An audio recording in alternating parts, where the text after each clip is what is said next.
দিয়া হৈছিলে আপোনাৰ 24/4/2023 তাত কমেণ্ট কোনোবা নৰেশ বৰুৱা নামৰ মানুহে কোনোবাই কমেণ্ট দিছিলে তাত অমিত চক্ৰৱৰ্তীয়ে খালি হাঁহাৰ এটা ৰিয়েকশ্যন দিছিলে ফেচবুকত সামাজিক মাধ্যমত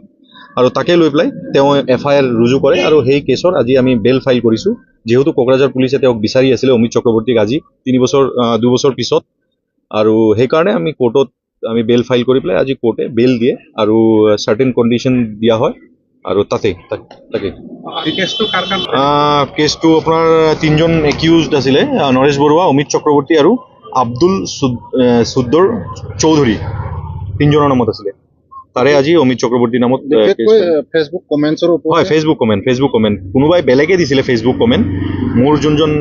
যাৰ কাৰণে মই বেল ফাইল কৰিলোঁ অমিত চক্ৰৱৰ্তী তেওঁ খালি ফেচবুকত ৰিয়েকশ্যন এটা দিছিলে হাঁহিৰ তেওঁ কোনো ধৰণৰ কমেণ্ট দিয়া নাছিলে খালি হাঁহিৰ এটা ৰিয়েকশ্যন দিছিলে আৰু এই নৰেশ বৰুৱাৰ কমেণ্টত তাকে লৈ পেলাই কেছ ৰুজু হয় আৰু আজি বেল ফাইল কৰা হ'ল 2023ৰ কথা মোৰ এতিয়া মনতে নাই এতিয়া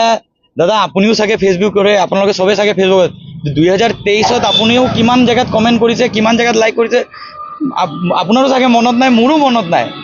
মই জাষ্ট ইমানটো FIR চাই পেলাই মই গম পালোঁ যে মই এটা হাঁহ ৰিয়েক্ট কৰিছিলোঁ সেইটোৰ পৰাই মানে মোৰ নামত কেছ দিছে হা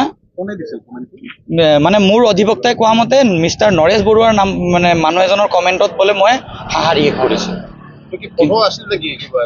মই একো মনত নাই 2023ৰ কথা 2023ত যদি কেছটো হ'লে হয় তেতিয়াহ'লে বেলেগ কথা 2023ত আৰু মই কমেণ্ট কৰাই নাই কমেণ্টটো মই কৰা নাই মই জাষ্ট বেলেগ এজনৰ কমেণ্টত মই ইমজি এটা দিছোঁ আৰু ইমজিও মই দিয়া নাই মই জাষ্ট কমেণ্টটোত এই যে লাইক অপশ্যনত যে এটা আপোনাৰ আজিকালি যে ওলাই যে হাঁহা ৰিয়েক্ট সেইটোৱে কৰিছোঁ মই